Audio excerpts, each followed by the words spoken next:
नमस्कार, आप देख रहे हैं दी हवाला। मैं हूं प्रतीक कर। राजधानी लखनऊ में एमपीएस को लेकर एक जागरूकता कार्यक्रम का आयोजन किया गया जिसमें तमाम प्रतिनिधि और किसान भाई इकट्ठे हुए हैं जो किसानी से जुड़े हुए हैं या किसान के क्षेत्र में बिजनेस कर रहे हैं। ऐसे लोगों का यहां पर एक जागरूकता कार्यक्रम आयोजित किया गया। तमाम किसान भाई हमारे साथ हैं और कंपनी के प्रतिनिधि जो एमपीएस के बारे में किसानों को जानकारी प्रोवाइड करा रहे हैं वो भी हमारे साथ हैं। उनसे बातचीत करेंगे और जानेंगे इस पूरी योजना के बारे में और किसानों को इस योजना को लेकर क्या सोचते हैं, उनके क्या विचार हैं। बाबा, क्या नाम है आपका? सुरेंद्र सिंह चौहान। कहाँ से हैं? जनपद उन्नाव से। उन्नाव से आए हुए हैं। कितने समय से आप खेती कर रहे हैं? अरे हमको हो गया 40 साल। 40 साल। पिताजी भी खेती करते थे? जी जी जी। बच्चे कर रहे हैं खेती? नहीं, बच्चे नहीं कर रहे हैं। कैसी आय रहती है खेती से आप? अब खेती में तो कुछ भी नहीं आय रहती है, क्या ज़्यादा परिवार नहीं चल पाते हैं। जी, तो सरकार की एक योजना है एमपीएस, जैसे कि बुढ़ापे के समय आप अपनी उम्र के लगभग 20-25 साल उसमें इन्वेस्ट करेंगे थोड़ा थोड़ा पैसा और लास्ट में जो अमाउंट होगा उसके बाद आपको एमपीएस के तहत एक पेंशन दी जाएगी 60 के बाद। ये कैसी योजना है आपको? अच्छी योजना है जी। अटल पेंशन में हम लोग करा रखे हैं। जी जी। तो कैसा लाभ मिल रहा है उसका? अभी तो चल रहा है, अभी तो जमा हो रहा है। वो तो 60 साल बाद ही मिलेगा। तो क्या आप लोग जैसे फसल बीमा होता है उसका भी लाभ करवाते हैं? बीमा करवाते हैं, खेती का बीमा करवाते हैं, फसल का बीमा करवाते हैं। जब फसल में कोई नुकसान हो जाता है तो उसका बैंक से पैसा मिल जाता है। मिलता है? आपने मिला है कभी? नहीं, अभी तो नहीं मिला। अभी 2 बार आपको मिला है ना? अच्छा, उनको मिला है आपको, क्योंकि आपका भी नहीं, हमारा नहीं गया, हमारा कभी गया, नुकसान नहीं हुआ। जी जी जी। तो ये योजना आपको कैसी लग रही है? अच्छी योजना है। अच्छी। क्या कहना चाहेंगे सरकार को? हम सरकार को तो अच्छा बता ही रहे हैं। ऐसी सरकार कहाँ है जो किसानों के प्रति सोच रही है। जी जी। ये किसानों के हित में ही तो कर रही है सरकार। क्या पुरानी सरकारें नहीं करती थी? इतना नहीं करती थी। अच्छा। पुरानी सरकारों में ऐसा कुछ नहीं होता था, बिजली तक नहीं आती थी। आज बिजली कट जाए किसी को बताना नहीं पड़ता है, बिजली जुड़ जाती है। अच्छा। गांव, क्योंकि आपने एक लंबा समय अपना अनुभव है, क्योंकि आपकी उम्र भी लगभग 50 के आसपास। नहीं, मेरी 65 वर्ष उम्र हो गई है। तो 65 साल आपने लगभग 40 साल अच्छे जीवन जिए हैं।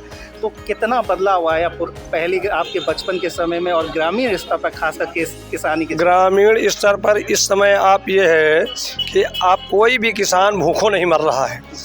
इसके पहले डीजल का रेट कहिए तो हर साल उनका एग्रीमेंट हुआ था कि हर साल 1 रुपया प्रति लीटर बढ़ाएंगे। ठीक है। और आज तक डीजल के 200 रुपये होते। 74 रुपये जब 14 में गवर्नमेंट आई है तो 74 रुपये 40 पैसे डीजल का रेट था। और इस समय वही 90-95 रुपये है, 90 रुपये कुछ पैसे हैं। तो कोई बढ़ोतरी, उनका एग्रीमेंट था कि 1 रुपये प्रति साल, और 10 साल पूरे हो गए हैं। 1 महीने के साथ 12 रुपये तो वो बढ़ गए। 12 × 60 दूना 120, 150 रुपये अब तक बढ़ गया होता। नहीं बढ़ा जो कि? हाँ, नहीं बढ़ा उसमें। और वो 74 रुपये से सीधे 54 रुपये पे आया था, 20 रुपये घटाया था। तब से अब तक डीजल, पेट्रोल, अन्य के देखिए किसानों के बीच के लिए, किसानों का सम्मान के लिए किस योजना में काम नहीं कर रही हो? क्या नाम है आपका? हमारा नाम धनंजय सिंह है। हम उन्नाव जनपद के मियां ब्लॉक से और सलेमपुर गांव से आए हैं और हम एक एफपीओ से जुड़े हैं। उसका नाम है Samudram fish farmer producer company limited, जिसके हम सीईओ के रूप में काम कर रहे हैं और किसानों के बीच में ही काम करते हैं। कितने समय से खेती कर रहे हैं आप? खेती हम करीब 15 साल से खेती कर रहे हैं। कितना बदलाव आया ग्रामीण क्षेत्रों में खेती को लेकर? देखो, किसानों का किसानी से तो मोह भंग हो रहा था, लेकिन अभी सरकार की तरफ से जब रुझान बढ़ा है तो जो किसानी कर रहे हैं उनको फ़ायदा भी मिल रहा है, जो मन से खेती कर रहे हैं। बाकी नवयुवकों का किसानी से पलायन का मन हो रहा था, किसानी से भाग रहे थे लोग, लेकिन लोग जुड़ के अच्छी तरीके से काम कर रहे हैं, सरकार से जुड़ के काम कर रहे हैं, उनको फ़ायदा भी मिल रहा है। सरकार की कई योजनाएँ हैं, जैसे अभी आपने बताया, तो उन योजनाओं से कितना लाभ हो रहा है? किसानों को जो सीधा योजनाओं से काफ़ी लाभ हो रहा है, जैसे बीज का है, खाद की सब्सिडी का है, और ये सिंचाई का है, और नहर की सिंचाई का है, एकदम निःशुल्क हो गया है। तो इससे मतलब किसानों को बहुत फायदा मिल रहा है। आज आप कार्यक्रम में, एमपीएस जागरूकता कार्यक्रम में आए हुए हैं। यहाँ पर जो ईपीएफओ के बारे में जानकारी दी जा रही है ताकि लोगों को जो एक पेंशन है वो मिल सके। कैसी योजना लगी? ये बहुत अच्छी स्कीम हमको लगी, क्योंकि अभी तक जो पेंशन की बात होती थी तो लगता था जो सरकारी सेवाओं में नौकरी कर रहे हैं या कहीं पर विभागों में काम कर रहे हैं उन्हीं के लिए ही पेंशन योजना होती थी। लेकिन आज यहाँ पर आके लगा कि किसानों के लिए भी सोचा जा रहा है, किसानों को भी पेंशन मिलना चाहिए। और 60 साल के बाद अगर रिटायरमेंट का भी अगर उनका होता तो सही, मतलब अपने आत्मनिर्भरता के रूप में जी सकें और आत्मसम्मान के पूर्वक जीता रहें। इसके लिए सरकार प्रयास कर रही है, तो ये बहुत अच्छा लगा। सरकार से कोई मांग आप कीजिए किसानी के क्षेत्र में, क्योंकि आप किसान भाई हैं, तो सरकार से कोई ऐसी मांग की जिस पर सरकार को इस तरफ ध्यान देना चाहिए। सरकार वैसे तो बहुत सारा काम कर रही है, लेकिन कुछ चीज़ें मतलब हमको ये शिकायत है कि जो सरकार जो उपलब्ध कराती है वो समय से उपलब्ध हो जाए तो बहुत अच्छा हो जाए। जैसे बीज आता है, कुछ चीज़ों का बीज आता है, जब किसान बो चुके होते हैं उस समय बीज मिलता है तो वो निरर्थक हो जाता है। सरकार का पैसा भी खर्चा होता है और किसान के मतलब का नहीं रहता है। टाइमिंग सही हो जाए तो बहुत अच्छा है। सरकार की जो स्कीमें हैं बहुत अच्छी है, चाहे उद्यान विभाग की हों, चाहे कृषि विभाग की हों, जो अन्य विभाग हैं उनके, लेकिन समय से अगर मिल जाए तो बहुत अच्छा है। और दूसरा एक मांग है कि दिन में भी बिजली अगर मिलती रहे तो किसान अपनी सिंचाई कर सके, उसको रात के लिए परेशान ना होना पड़े। धन्यवाद आपको बात करने। इस योजना के आला अधिकारी, जो ये पूरा कार्यक्रम किया गया है, इसके आला अधिकारी भी यहाँ पे मौजूद हैं, उनसे भी बातचीत करते हैं और जानते हैं इस एमपीएस की पूरी योजना के बारे में। सर क्या नाम है आपका? मैं आशीष कुमार, मुख्य महाप्रबंधक पीएफआरडी। एनपीएस की तरफ से आज जागरूकता अभियान रखा गया है, देश और आसपास के क्षेत्र से किसान आए हुए हैं।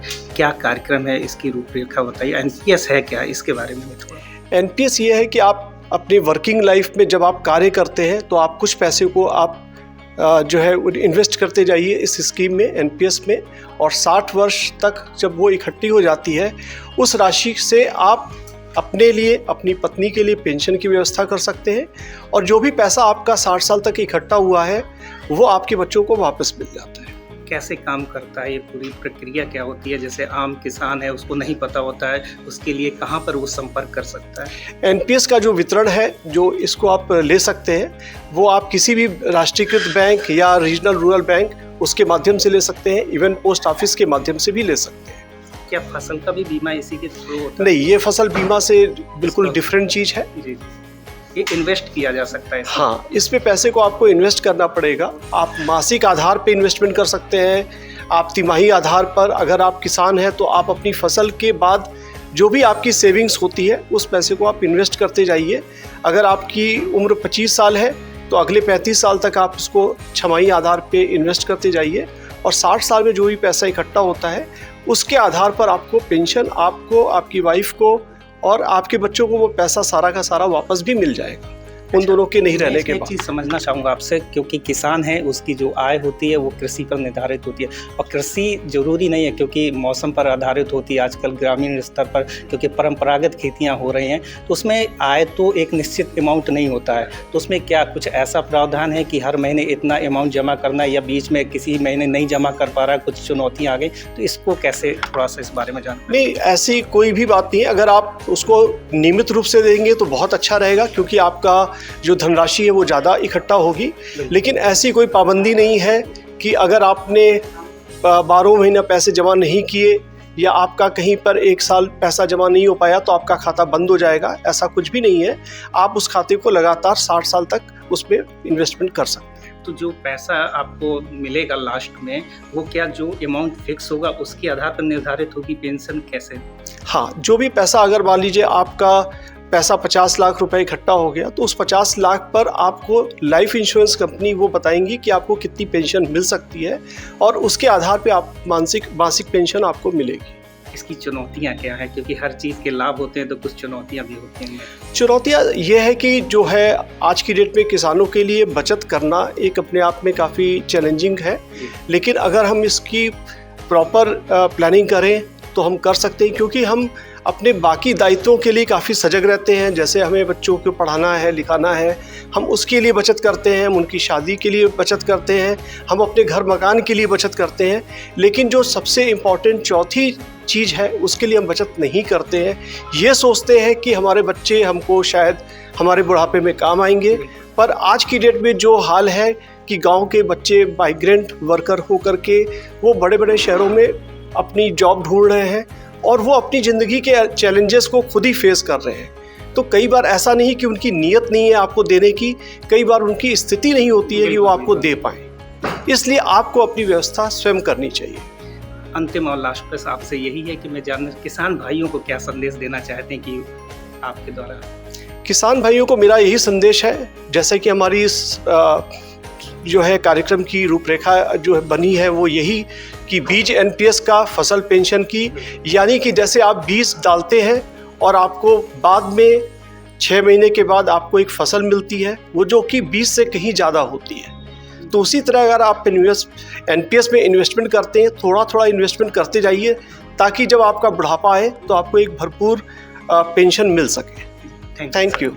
ये सर थे जिनसे हमने बातचीत की, उन्होंने बताया इसके बारे में विस्तृत जानकारी दी कि एनपीएस एक तरीके से बीमा है जो हम अपने लाइफ में बुढ़ापे के समय, हम जब आर्थिक दृष्टि से हमारी चुनौतियां आ जाती हैं, ऐसे समय में किसान भाइयों के लिए अगर वो एनपीएस को लेकर काम करते हैं और एक सेविंग अमाउंट अपना फिक्स करते हैं, तो जब वो रिटायरमेंट की जब स्थिति होती है, जब बुजुर्ग हो जाते हैं, तो ऐसे समय में उन्हें एक फिक्स अमाउंट दिया जाएगा, ताकि और इसके साथ साथ पेंशन दी जाएगी ताकि वो लाभ ले सकें और अपना बुढ़ापा अच्छे से काट सकें।